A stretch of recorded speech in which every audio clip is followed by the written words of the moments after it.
Thank you for the opportunity to participate in this important inquiry. It's very rare for an economy to have a real-world test on what occurs when welfare payments are increased. The experience of Australia during the pandemic was this opportunity. The raising of the job seeker payments through the addition of the coronavirus supplement and the easing of mutual obligations was an opportunity to gauge how the economy would react. But it was also, perhaps unintentionally, a damning indictment on the performance of the unemployment benefits at that point. Unemployment benefits should have two main roles. The first is to ensure those who are unemployed are able to maintain a livelihood that enables them to survive while they look for work. The payment and conditions should be at a level that does not limit their abilities to seek work due to an inability to pay for services or equipment that are crucial for looking for work. Likewise, it should not be at the level that punishes people who find themselves without work, almost always through no fault of their own. This is especially important given the current macroeconomic policies in Australia actually determine that there needs to be a certain level of unemployment of approximately around 4% to 5%.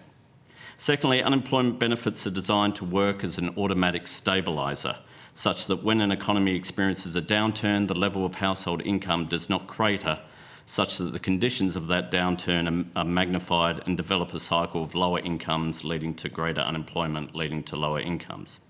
As we entered the pandemic in 2020, the level of unemployment benefits failed both roles. The level of New Start at the time had recipients living in poverty, which made vital job-seeking activities such as travel, internet and phone connection, let alone aspects such as deportment and clothing, extremely difficult. And the level of the benefit was too low to sustain an economy about to see an effective doubling of unemployment. And so it was not surprising that the government at the time sought to increase the level of the unemployment benefits. As I wrote at the time, quote, "The harsh truth about the government's decision to effectively double the job seeker rate from a base of $565.70 a fortnight to $1,115 for a single person as soon as COVID-19 smashed employment is that were the rate actually at a decent level, such a special bonus would not have been needed," unquote. And so what was the result of this lift?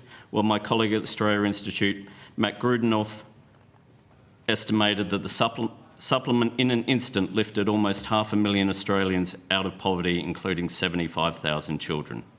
The experience of the pandemic has revealed what has long been known but not always tested, that poverty is a policy choice.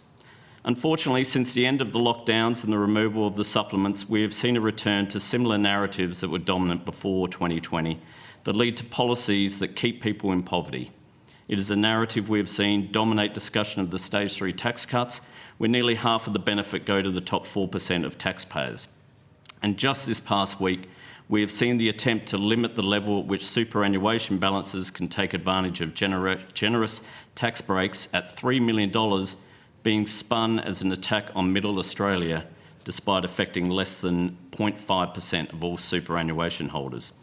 In reality, almost all Australians are closer to the poverty line than they are to the likelihood of having $3 million in their super. We need to reset the conversation about poverty and support those on a low income, as well as the incomes of people in low-paying occupations, especially in the care sector, from one where they are most often presented as the other, and away from treating the richest in society and the benefits they receive through the tax system as going to the middle class. We at the Australia Institute believe the addition of aspects such as an official poverty line, working in concert with a wellbeing budget, can help change this narrative and improve the lives of the most vulnerable in Australia. And I thank the committee for the opportunity to provide evidence today. Look, I'll kick off just to get you both to expand a bit more on the link between employment and income support. And we had ACOS presenting this morning saying very much we need to have a full employment target. And obviously we know that a lot of people on income support are actually working part-time, and how having adequate income support supports or helps or hinders people getting into employment.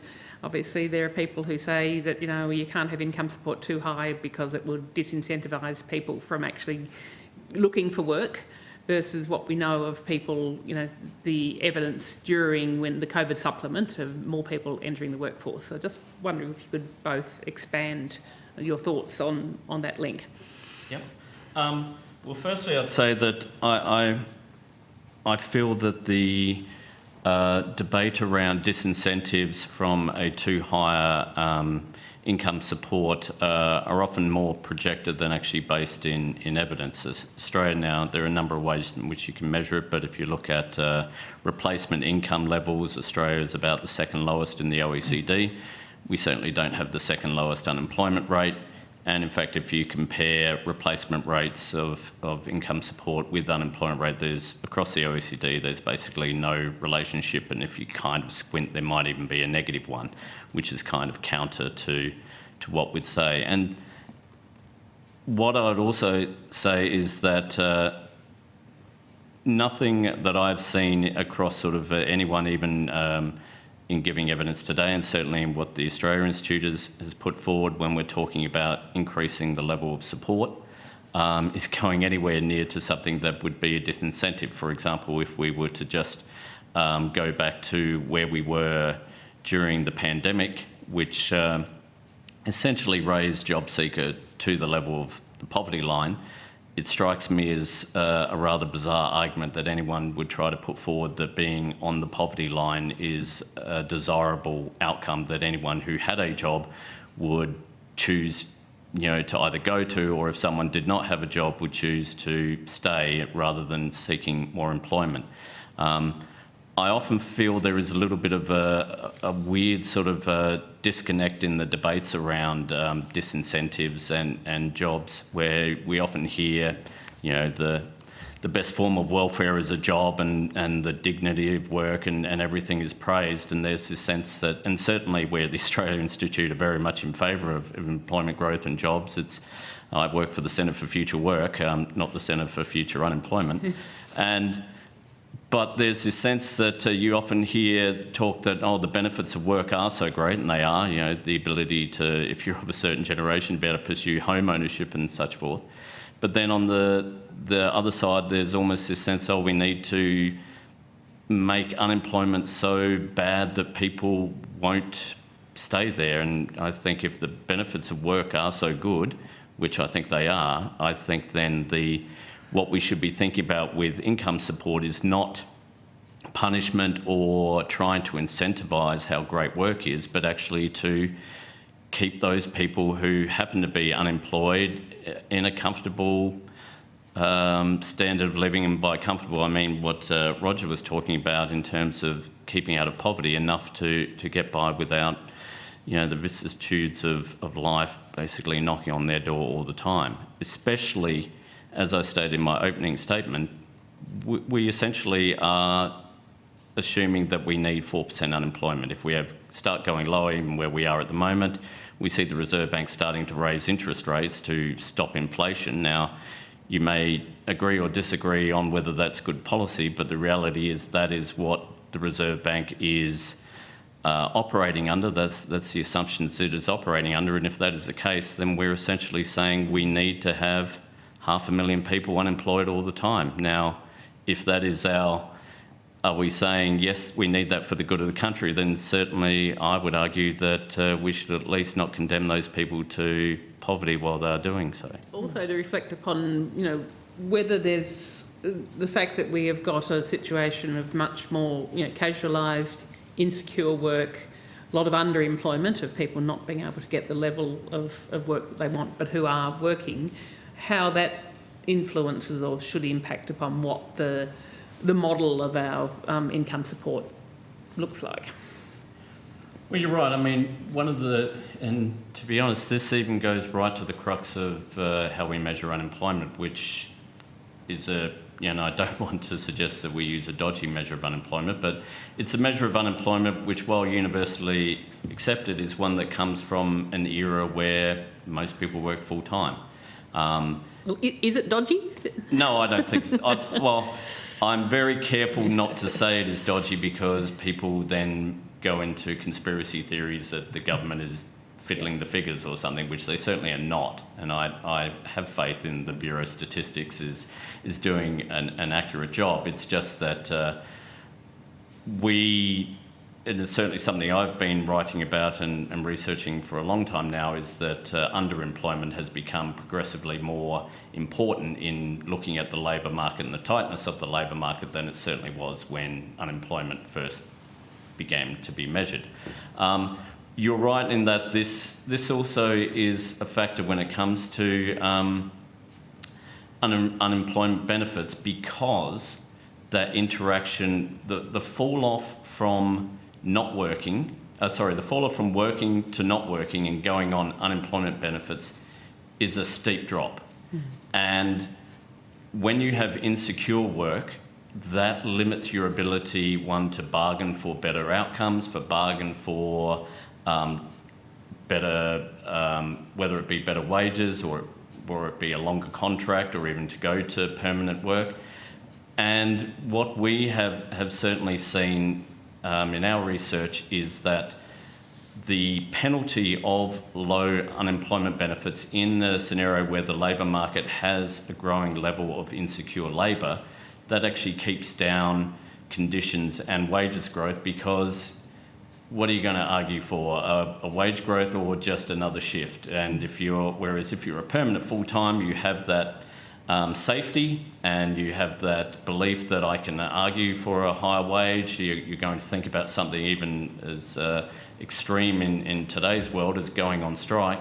Whereas when you have a great deal of insecure work where the conditions of whether or not you're actually considered an employee are up for debate, all of these things mean that the low level of job seeker becomes much more acute even for those who have a job, because the fear of falling off is great and it all flows through. So I think that's an underappreciated aspect of the current level of job seeker, is that it actually does affect how people on insecure work with few hours actually behave, because they can't risk losing their job and actually having to face living in poverty. Nature of poverty, intersectionalities with poverty, and the various policy responses the Commonwealth Government might like to consider. So I think that the evidence has been, quite clear from your testimony today around the rate of income support. I guess I was interested in if you had suggestions or policy perspectives on some of those other issues. But I've got to sign off, Chair, and I think Senator Pratt just joined. So Senator Pratt might have some questions. Yes, I'm on the line. Thank you. Yeah, Great. All right, thank you. Thanks, Senator Smith. If I can just add to Roger's answer there, I mean, if we're talking drivers of poverty, we really would be remiss if we were not talking about Indigenous Australians and the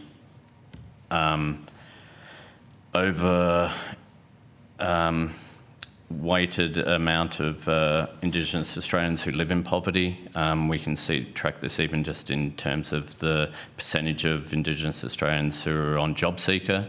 I think it's, I had a quick look and I think it was around 12% of people on job seeker were Indigenous Australians, which is vastly outnumbered their actual share of the labour market.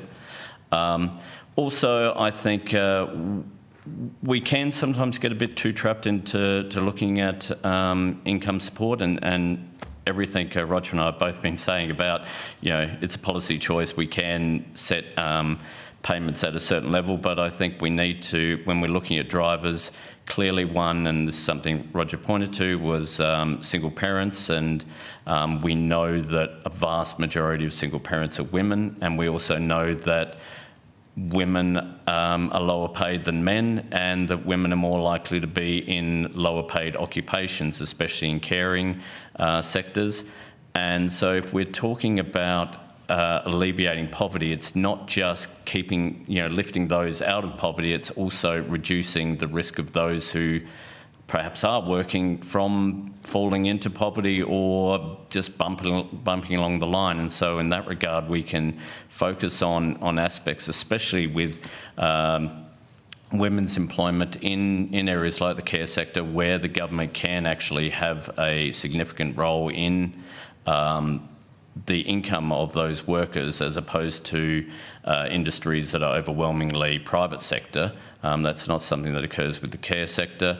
And of course, we can look at the parental payments, the single parent parental payments, and the changes that occurred there that now see mostly women go on to job seeker. Now, if we raise job seeker to an adequate level, that's not an issue, but it certainly is at this moment. So I think there are certainly two drivers that very much can be focused on and can be a focus of government policy. Thank you.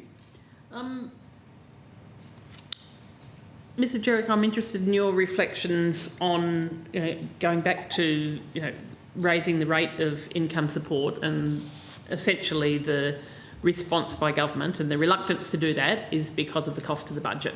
And you wrote in a recent column about how the stage 3 tax cuts would have a direct, as well as providing benefits to the rich, would have a direct impact on the poor. Could you talk through more about what what impact you think going ahead with the stage 3 tax cuts would have on people living in poverty in Australia? Yes, thank you. Clearly the stage 3 tax cuts, I think, are a perfect example of the barriers we have to facing, I guess, ridding Australia of poverty, is because, and I'll give a prime example in the article that you're referring to. What I did was I used the Parliamentary Budget Office's new tool that they'd put out, a fantastic tool, which allowed you to actually change the tax rates, the thresholds. You could change the amount that would go to job seeker, the age pension, disability support pension, and you could work out what would be the hit or the benefit to the budget over the next 9 years, looking not just in terms of the budget balance, but in terms of gross debt and so forth. And the wonderful thing about that tool is it now enables you to play around with the numbers, and one of the things I found out just almost by trial and error really was that you could get rid of the stage 3 tax cut and just keep the income tax rates where they are, and you could raise the job seeker to $1,925 a fortnight, so go from $668 to $1,925, effectively $50,000 a year, and the deficit in 2032-33 would actually be smaller than if you kept the stage 3 tax cut. Now, when I wrote that, I wasn't suggesting that we should raise it. I suspect that were we to, there would be some fairly significant disincentives to work, not only for those people who earn less than $50,000 a year. But it was done just to highlight how massive the cost of these stage 3 tax cuts are. And it was the response I got from a number of people, both sort of in social media, and were, how could you imagine such a huge amount? Don't you know that's going to destroy the economy? And my response was, you didn't have that same response when we were going to have this huge whack of a tax cut where, as I say, about 4% of taxpayers earn over $180,000. They're going to get about 48% of the benefit of it. Now, to me, it showed how we talk about budget cost and how we talk about income support and how we talk about tax policy in this country, where when there are tax cuts that overwhelmingly benefit the rich, they are viewed as good for incentives. They will give everyone something to aim for, as though someone on $50,000 is contemplating getting to $180,000 one time.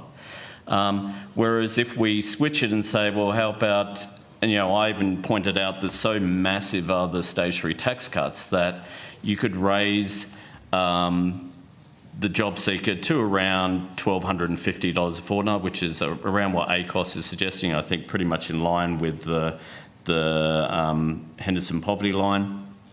You could still keep part of the tax cut, which drops the 32.5% to 30%. All you'd have to do is not raise the $180,000 tax rate to $200,000 and drop them to 30%, but that'd still be benefiting, and you'd actually be spending less money. And it was this case of, I think it is amazing to me that we have a debate in this country where we could have a stage 3 tax cuts that when they were first brought in were uncosted, were set off in years outside the budget, and the struggle for anyone, and certainly as the Australia Institute is an organisation that has been lobbying again, well, not lobbying, but certainly our research is that it will produce little benefit to the Australian economy in terms of growth. When you're presenting such arguments, you're hitting against people who are saying, oh yes, but you want to hurt doctors and nurses and school teachers, perhaps not so much doctors, but policemen and so forth. And yet, when we talk about lifting job seeker, it becomes, oh, you're creating a disincentive to work, and you're helping people who will take advantage of that and not work. And I wonder, to me, it's just a sign that there's an inherent bias within the debate.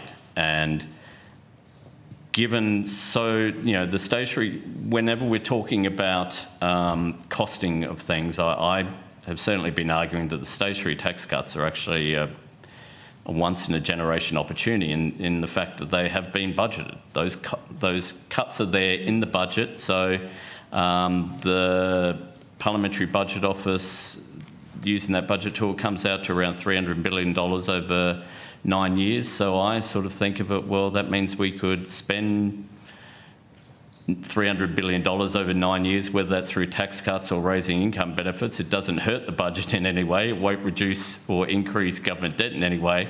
And so to me, it really highlights it is a policy choice. People have decided we want to bring in something that will give half of the benefit to 4% of the people, rather than lifting job seeker, which we know from actual evidence during the pandemic reduced poverty massively. To me, it is a straightforward example that you can't hide behind the fact of saying, oh, there will always be people in poverty and we can't do anything about it. It's clear something can be done. We've had the evidence, and now we've even got the Parliamentary Budget Officers kindly provided us with the tool to really be able to show just what we could do, still providing tax cuts to middle income earners, but actually taking people who are unemployed or on disability support pension actually out of poverty. Thank you. Have either of you done, or probably Mr. Jericho, I'm not sure whether it's your area of expertise, Professor Wilkins, building on that, on sort of the guaranteed livable income, or sort of basic income and the benefits, or, again, in terms of the cost of the budget, but the benefits of that, and having a potential to have a